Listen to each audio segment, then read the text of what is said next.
Hello viewers, এই ভিডিওতে আমরা হোম রিবনের নাম্বার গ্রুপ সম্পর্কে জানব। তো আসুন, ABC private bank limited annual financial report 2023 এই যে কনটেক্সটটা আমি ফিল হ্যান্ডেল ভিডিওতে ইউজ করেছিলাম। তো আমি এই নাম্বার ভিডিওতেও আমি এই কন্টেন্টটা ইউজ করতে চাচ্ছি। তো চলুন, সর্বপ্রথম আমি এখান থেকে শুরু করে এ পর্যন্ত সিলেক্ট করে নিচ্ছি। এবার একটু খেয়াল করুন, আমি এটা একটা হিসাবের কাজ করছি। যেহেতু আমি হিসাবের কাজ করছি, সেহেতু এই এখানে অ্যারো চিহ্ন দিয়ে আমি এটাকে অ্যাকাউন্টিং করে দেব। ওকে।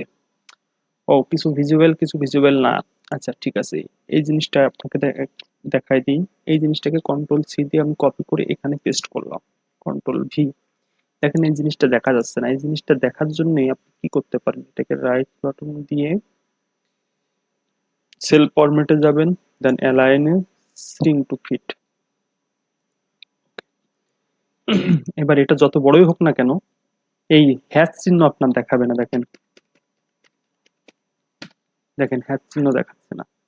আরো বড় করতেছি,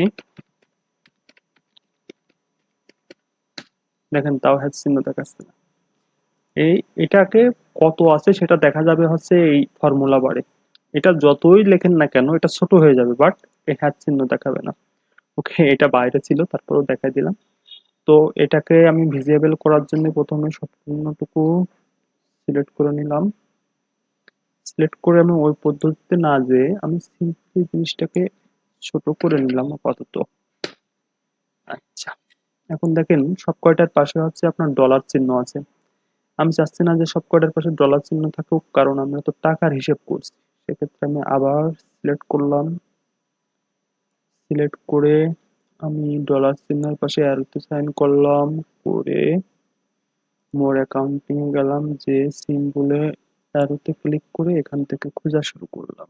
একটু ধৈর্য ধরে খুঁজলেই এটাকে পাওয়া যাবে। উম, পাওয়া যাবে। এই যে, ওকে, দেখেন সব বাংলাদেশি টাকা চিহ্ন চলে আসছে। এখন খেয়াল করলে দেখেন এইটাকে 1,55,243 টাকা 0.00। আমি চাচ্ছি না, যেহেতু এর পরে দশমিকের পরে আমার কোনো পয়সা নাই, তাহলে আমি এটা কি জন্য রাখবো? ওইটা আমি মুছে দিতে চাচ্ছি, শূন্য শূন্য রাখতে চাচ্ছি না। সেক্ষেত্রে এখানে একটা ক্লিক করলে একটা মুছে গেল, আর একটা ক্লিক করলে একটা মুছে গেল। দেখেন এগুলো সব মুছে যে এখন 1,55,243 টাকা হয়ে গেছে। ওকে, এরপর একটু ডান দিকে আসি।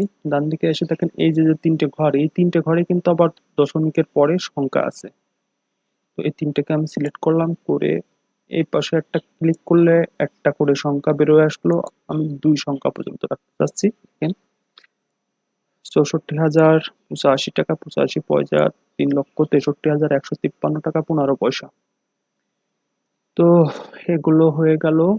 এরপরে যে ডেটের ঘরটা, দেখেন এই যে ডেটের ঘর, এই ডেটের ঘরটাকে আমি সিলেক্ট করলাম। সিলেক্ট করার পরে দেখেন এটা জেনারেলে আছে, কিন্তু এটা যে ডেট, আমি এখান থেকে সিলেক্ট করে ডেট লং কিংবা ডেট শর্ট, আমি ডেট শর্টেই করে দিলাম। এরপরে এই ব্রাঞ্চের ঘরটা সিলেক্ট করলাম, এটা একটা টেক্সটের ঘর, এটাও জেনারেলে রয়েছে, আমি এটাকে টেক্সট করে দিলাম। এরপরে এই জায়গা থেকে এইটুকু সিলেক্ট করলাম, হেডিং করে এটাকেও টেক্সট করে দিলাম।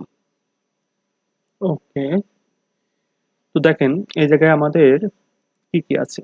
জেনারেল আছে, এর কোনো স্পেসিফিক কোনো ফরম্যাট নাই, এটা আপনি যে কোনো ফরম্যাট ওটার ভিতরে ইউজ করতে পারবেন।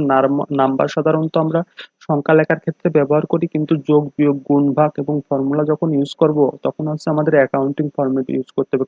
কারেন্সির জন্য করি, অ্যাকাউন্টিং আমরা ইউজ করছি শর্ট ডেট এবং লং ডেট। শর্ট ডেট হচ্ছে 11/23/2013, একটা উদাহরণ দেওয়া রয়েছে। সেরকম থার্সডে নভেম্বর 2023, এটাও একটা উদাহরণ। তো ওই যে থার্সডে নভেম্বর যেটা, সেটা হচ্ছে লং ডেট। আমরা টাইম দেখানোর জন্য ইউজ করি percentage, fraction, scientific, text. Text আমরা ব্যবহার করছি। তো আমরা মোটামুটি যেগুলো ব্যবহার করিনি সেগুলো একটু দেখে নেবেন।